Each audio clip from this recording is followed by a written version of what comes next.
Good morning. Welcome to the Formless Podcast number 8. I am Dustin. I'm joined here with Tyler and 2 of my 3 sons. Introduce yourself, son. I'm Coltrane, and I'm currently talking to what seems like nothing, which is an experience. And how old are you? I'm 12 years old. And my 3rd son. Like what he said, it looks like I'm talking to nothing, but I'm Thomas. And how old are you, Thomas? 7. 7. Awesome. I know how old you are, but the people that might be listening to this later don't know how old you are. Dad, what can't you remember my age? I can remember your age. All right. So this is kind of a kickoff. We're doing a little experiment here. Eventually, we'd like to talk to some of the other students in our school of various ages, and we've got quite a bit of children here. And I think it would be kind of fun to bring them and their parents in and get their insight as to why and when and who and what they do here. I think that would be a really good idea. Yeah. So, boys, other than your mom and dad bringing you in here, can you pause that? Sorry. Hello, Blaine. 1. There we go. Little technical difficulties with the computer here that's on at the office. Sorry about that. So where were we? We were talking to Coltrane and Thomas, 2 of my 3 sons, and you guys like martial arts? I think it's a good experience. I think it's good. I like it. Awesome. Tom, what's your favorite thing about martial arts? Oh, that's hard. Oh, no. You don't know? Should I come back to you? No. Is it the kicks? Is it the Key eyes? the key eyes? Nah, I think it's the kicks. The kicks? Kicks. You like kicking stuff?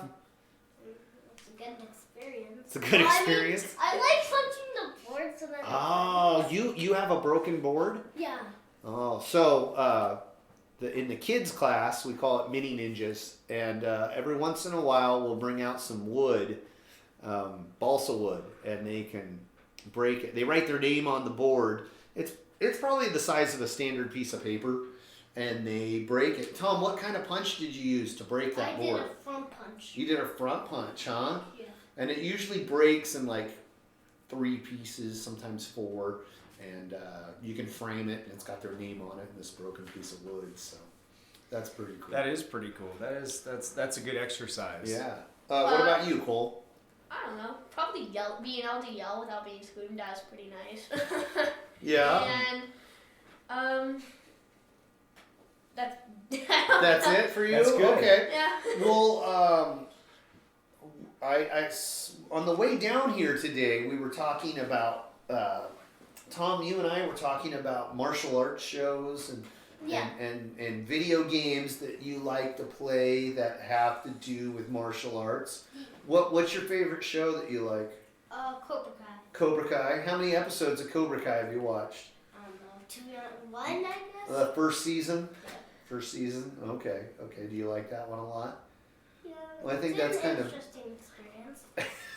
Okay, interesting experience. It's a good one. It's a good show. Yeah, I've only watched the first season.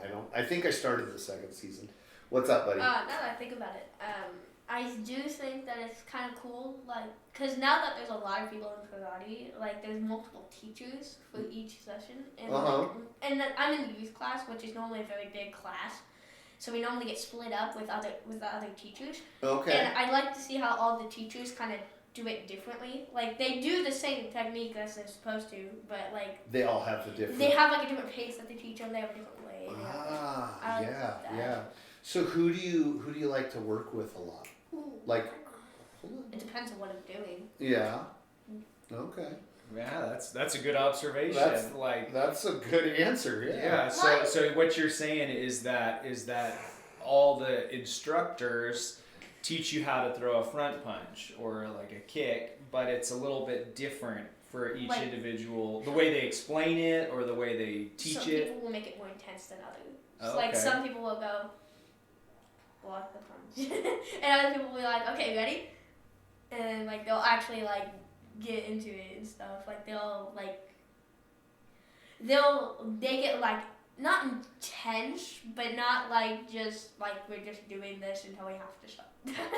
They're making it something fun. More than what it is. More than what it is. Okay.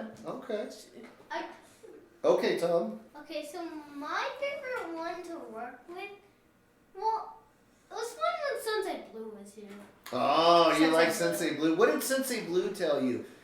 First of all, before you answer that, Sensei Blue is a teacher who's got a school in Wisconsin, Green Bay, Wisconsin, I believe. And he taught Tyler and I for a little bit, and Sensei Court. And he had a school. He had multiple schools in Anderson and Redding, California. And I think about 10 or 12 years ago, he moved to Green Bay. And he came out here for a seminar before Tyler and I and a few others, and Sensei Van Klinken tested for our black belt and taught a seminar and did some private lessons. And Tom did one with Sensei Blue, right? Yeah. And that was your favorite time? Yeah.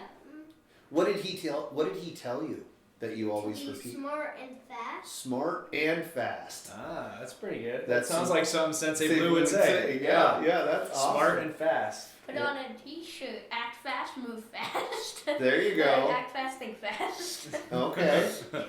I like smart and fast. That's good. So that's something Tom says pretty much every day we're getting into the car to come to class. He's like, I'm going to be smart and fast. Oh, okay. That's awesome. So is that one little piece of advice that Sensei Blue said, be smart and fast. and it planted that yeah. seed. It just remembers in my brain. It just remembers in your brain, huh? I'm never gonna forget that. Oh, very cool. Very cool.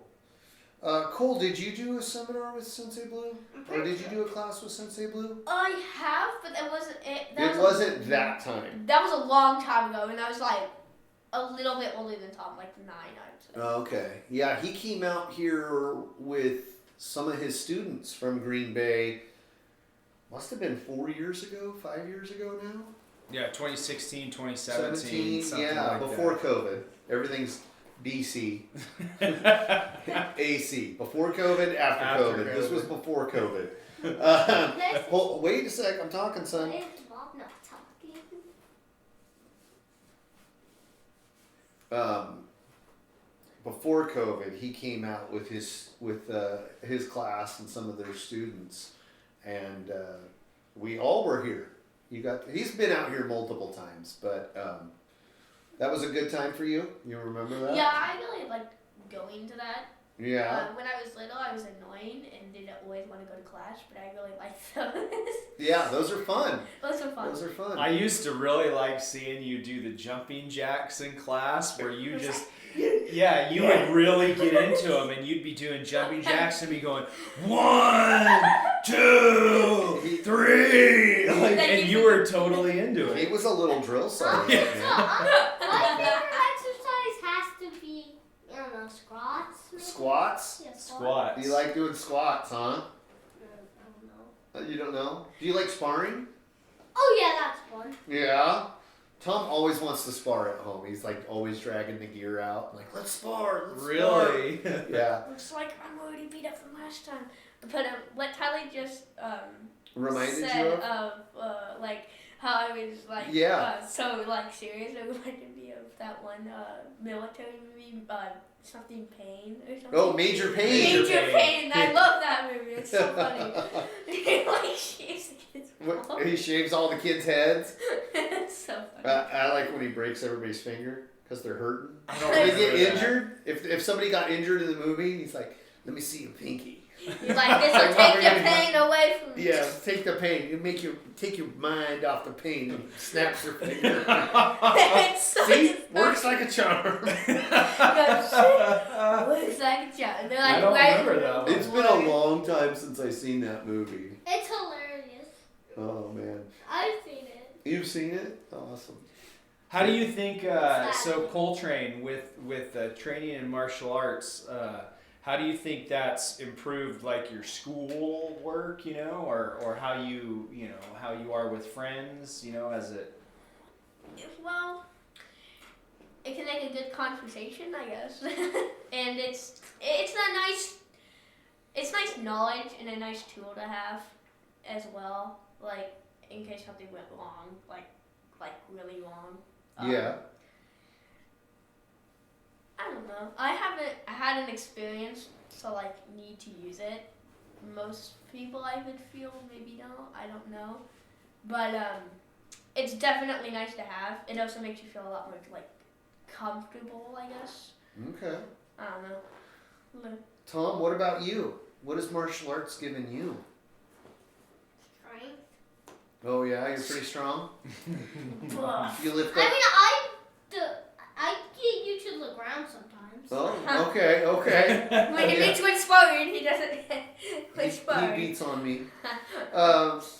For my personal experience as a parent, it has given these boys. They're kind of the wild children. We have 3 boys.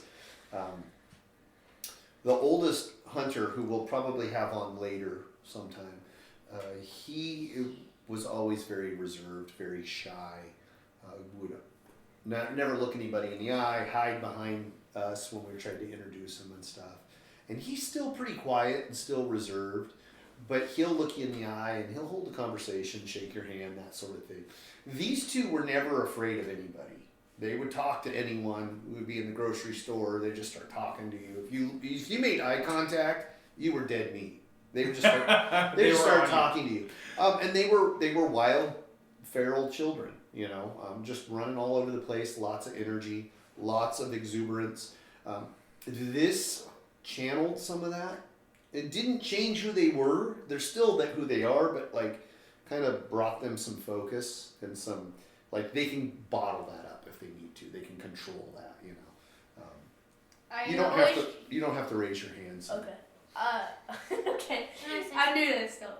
I always remember going to like stores and stuff with like Hunter, and Hunter was. How do I put this? Hunter was a shoot. I didn't want to. Okay. Hunter was. Hunter. Who is Hunter? He was always like. Who is Hunter? Hunter is my older brother. Okay. And he would always just be around me and stuff, and he's always been like taking care of me and stuff. But I always remember when we would go into like the cashier or something, I'd just like casually start a conversation, and Hunter would be like right next to Mom, and he would be like, "I'm gonna go over here." Oh, okay. Okay. I'm gonna go here for a second. Okay. Tom, you were raising your hand. Did you want to say something? So, there's this fun video game that's kind of like martial arts, but pretty different. Okay. That's called Street Fighter. Oh, Street Fighter. Yeah. And there's this one, like, disgusting name on the attack called Dire. No, okay, Tom, no. Okay, No, Tom. Oh, come on. I don't know what you're talking about. Hadouken. Okay. It's like, I always spam that, just like. Okay. Does that have to do with anything that we're talking about right now? I mean, it's a martial art. It's a martial arts game? Okay. Okay. Oh. All right. And then you like that? I don't know. Okay. Something about I really wish that when I was your guys' age, because Coltrane, how old are you again? I'm 12. 12. And Tom is 7? Yep. Man, I wish when I was their age that I would have stuck with karate. Yeah. You know, Absolutely. and you guys are at a really good age to be doing karate because, you know, as I told before, I started it when I was 6 or 7, and then I ended up, you know, quitting. Just like every other 6 or 7-year-old. You know, after a couple months, but it was always something that, you know, that I regretted, and it, you know, it was with training with Sensei Blue. You know, when he was teaching earlier in the early 90s, and, you know, I went to his school for a couple months, and I just pitched a fit. It was nothing, you know, the training was great, you know, the people were great, but I ended up quitting after a couple months because I just didn't want to do it. And I pitched a fit to my mom, and my mom was the one pushing me into it, and I quit. And so, you know, then it's funny how 30 years later, 25 years later, I started again with Sensei Blue's student, who's now Sensei Court, and here I am. So I wish I would have stuck with it. I always wanted to quit when I was little. Like when I went in there, because I always played Street Fighter. I was a big fan of Street Fighter. And when I went in there, I was like doing the IQ pose. I'm like, what are you doing? Oh, you were standing like Ryu. Oh yeah. So that. Go ahead. My parents just wouldn't let me quit, and I think that's good. I mean, I still don't love going, but I think it's good for me too. Absolutely. I was gonna that what Tyler and what you said makes me want to bring something up now. So Cole used to be super enthused, and just I feel of our family, of the 5 of us, you have a naturally ingrained talent. You're very talented. Like you can do this pretty dang well. But lately you have not wanted to come. And I don't want to put you on the spot or make you feel bad, because I'm proud of you and I love you just like I love you, Tom. But I make you go once a week. I'd love for you to go more, but I make you go once a week. And you don't fight. You're a good kid about it. You do show up. But I'd love to see you come more than once a week. Is there any possibility that I could get you to maybe possibly do that? I don't know. We can talk about it when you get home. Okay. Hold on. Wait a sec, Tom. We're going to get to you in a second. Cole, what rank do you have right now in Wooing Down? Purple. Purple belt. And that, I had my advanced purple belt at 36, 37, and that was a really tough part right there. Wasn't quite halfway yet. That was a tough spot to be. There's really hard concepts, some tough, not necessarily tough techniques, but I didn't understand how they worked. Mm-hmm. Like I knew how to do the maneuver, I could do all of that. I couldn't apply that and make it work. And it was a very tough point in my life. There was other outside things going on, but I almost backed out at that point. Really? Really. I don't tell a whole lot of people that, but it was really frustrating. I just didn't get it. It didn't click for me.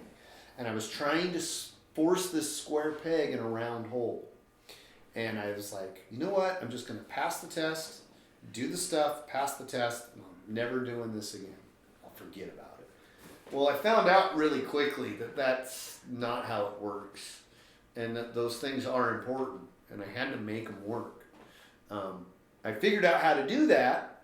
I can make it work now, and I understand why we do those techniques and those concepts. But it was really hard. It was really frustrating for me because it just didn't make sense. It didn't work. It was like trying to learn a new language, I think. Mm-hmm. You know, that wasn't what it didn't work for me. And it was a struggle. So I don't know if that was maybe something that you're kind of going through there, or if you just kind of got a little burnout, which happens. Everybody gets a little burnout sometimes. I don't find it super fun, I guess. Like, because you used to love, I mean, like you were the first one out the door for the longest time. And but then it's like once you get to like the youth class, it feels like the same thing, just repeating. Well, the same and there is a little bit of that. Yeah. I don't know. I guess that's all I really have for that. Okay. No worries. I didn't mean to put you on the spot. I feel like I'm on a drama show being asked all these questions. Like, what will he say? Oh no. Okay. Tom, you had something to say? So as I was saying, I'm not as You're pretty excited about martial arts. Yeah, you like going? Yeah, it's pretty fun. It's what you like? It's an experience. It's an experience. Is it a good experience? Yeah, it's a good Awesome. It is a good experience though, cool, right? Yes. Okay. You enjoy it when you're here. I just feel like youth is like a good place to is a place that you can get stuck. Like, cause I took my you know how I took that huge break? That was right in the middle of youth class, and that was not a good idea to take it then. because it's really easy to get burned out in that class, I feel like, because it's the same thing over Well, and over again. And the class after that, for what I've seen, I can't really judge it because I haven't been in it. Yeah. But it looks like kind of that, but like multiple different ways. Because I've heard it's just swallowing the whole time. It's not. On the surface, it looks like it is. What he's talking about right now is the intermediate class. Mm-hmm. There is a lot more sparring, but there is more depth. Like on the surface, you're just sparring. If you had no idea what you were doing, and you're just watching that class, it just looks like a bunch of people sparring. But we break things down. There's a lot more depth. You're going to have more conversations about technique, about concepts and what those mean and how to apply those. And that was a fun class to get into for me personally. What I think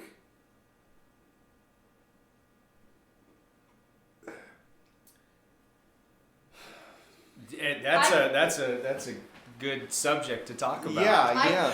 I think the youth class is like a practice. Like if you're doing a sport, it's like sort of to a practice. It's not the game, it's practicing for the game. Yeah. Okay. Well, and also where you're at, you're almost to the halfway point. I'm almost. And what I think kids fail to realize, the first 4 belts you get, you can literally, if you go to every class that month, you have enough classes in, and if you've practiced at home, you have enough time in to test for your next belt. So it's almost like every 4 to 6 weeks, test, new belt, test, new belt. The further you get, the longer that time is. Mm-hmm. So like you were a blue belt, advanced blue belt for a year, you know, and you're doing the same moves, same practice over and over again. And as a 10-year-old, 11-year-old, 12-year-old kid, that kind of wears them out. And where you're at right now is not unique. Like, I think that happens to everyone. If you do the same thing, if you work on the same thing, there is a degree of burnout that people get. And prep work, you got to work through it. You got to do the prep work. You got to make that happen. And you're going to get there. You will get through that, and you're going to learn a whole new set of stuff to work on. But that time between when you get your new belt and when you have to put in to get the next one is going to be a little bit further. And that hill, what happens is that hill starts off and it's perfectly flat. And the further you go, the steeper that hill gets and the harder that climb is. And right now, you're at that first little incline where it's like, oh, this hill's really steep. I've got to really work at getting up there. You'll get there eventually if you keep working. Okay. And it will get exciting and fun for you again. But right now, you're climbing. And it's hard. And sometimes we don't want to climb. Right? We would rather stay home, play some video games, or eat some ice cream. Or, I'm okay with that. That's a good idea. Yeah. Well, that's easy. That is what that is. Easy's fun. You know, fun, but you need some of that. You need some of that internal conflict. There's some things that you have to work through, and you're going to get there one day, and eventually you'll power through it. And then maybe the next belt won't be so bad. It'll be easy. And then the next one will be super hard. And you'll be right back where you started. Like, oh my gosh, this is so hard. This is a struggle. Keep putting one foot in front of the other. Keep trying. And eventually you'll break through. Other people call them a plateau. Do you know what a plateau is? No. Plateau is a mountain with a flat top. So you climb this mountain, you get to the top, and it's perfectly flat. And we're just on this flat plane forever. And it's like, oh, boring. And then the next thing is another climb where it's a drop off. And then you climb that hill, or you go down that hill, you go back up the next one, and you might hit another plateau. That's life. People hit plateaus, they hit peaks, they hit valleys. It's part of life. I wouldn't change any of that. It's just part of your journey, and you're gonna get through it, and you'll make it. All right. I gotta let Tom talk because you're 7 and you have things to say, huh? No, you don't. You were raising your hand. No. Okay, so. Ladies and gentlemen, this may go take a left turn here. Go ahead, I son. think you'll do fine. Sure. Thomas. So anyway, as I was saying, kind of dad's the trip, not gonna lie. Tom. Huh. It's okay, Cole. Like all of that and just like one time I walked up to him and he just said, I'm gonna count to 3. I'm just like, that's what you just said. Walk up to you. So Okay. All right. you're all black though. I think you should turn back into a white belt. Oh. Don't. Okay. Oh, You get your temper way up. I do get my temper way up. Okay, it's something I need to work on. Thank And you, you Tom. need to get way down. You know what's Tom's interesting? trash talk. Oh wait, let Tyler talk. You know what's interesting is that, you know, in our system, you start as a no belt, then you get your white belt, and it's like a circle, right? And it circles all the way around to black belt. So you start as a no belt, and you get your white belt, and it's like a clock, and it circles all the way back around to your black belt, and that's like starting over, right? And so whenever you have your black belt, I go to this, when I've gone to these tournaments, I've seen one gentleman, I've seen this, and he's a judge, and he's a black belt in another art, and his black belt is so old and so frayed that it's almost white again. Almost white again. So isn't that interesting? Wait, who's this? This is another karate or another martial arts instructor that's at a tournament, but he's had his black belt, and it's the same one that he's had forever since when he got his black belt in his teens or his 20s, whenever.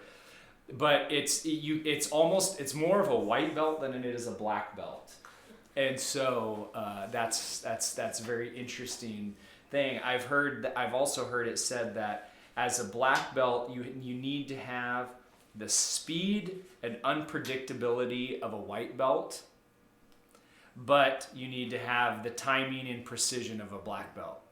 That's pretty cool. Yeah, Yeah. like this should be a half white and half black belt. Yeah, That'd be so cool. so this belt that this gentleman has is more of a white belt than it is a black belt, but it's so frayed and it's barely being held together. That's cool. And it's just so cool. And, you know, he's probably got another one that's a brand new one, but man, like an older belt like that is so, there's character in that. Yeah, for sure. I heard a story, and I don't know who told it to me.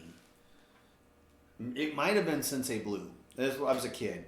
And basically the belt, you know, the white belt's brand new, it's clean, it's perfect. And then as you work and as you sweat and dirt, you know, that belt changes color and it might turn yellow. You get bruised and it ages.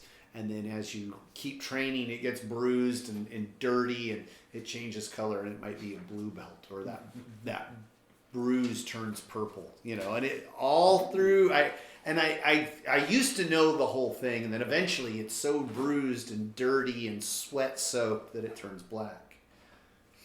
And then something happens and it gets clean again and it's white. And I read it somewhere, but somebody also told it to me as a kid, and that's one of those things that has always kind of like stuck with me. So like, what if the sensei called you like, oh, blue belt's over here? Yep, that's me. Like if you're white, let's say a white belt turned blue. Yeah. You can just like go. Well, I think that we hit 29 minutes so far, That's so pretty I good. think that's pretty dang good. I think we're gonna call it good. Tom's getting a little rambunctious here. He sat for almost 30 minutes. So, anything you two boys want to say before we cut out? I See do you take, later, I guess. I take autographs. Okay. Finish. Okay. Thank you very much, boys, for being here and joining us today. Appreciate you. Love you both. Now be quiet. Let Tyler talk. Thank you for listening. Thank you very much, and we'll see you next time.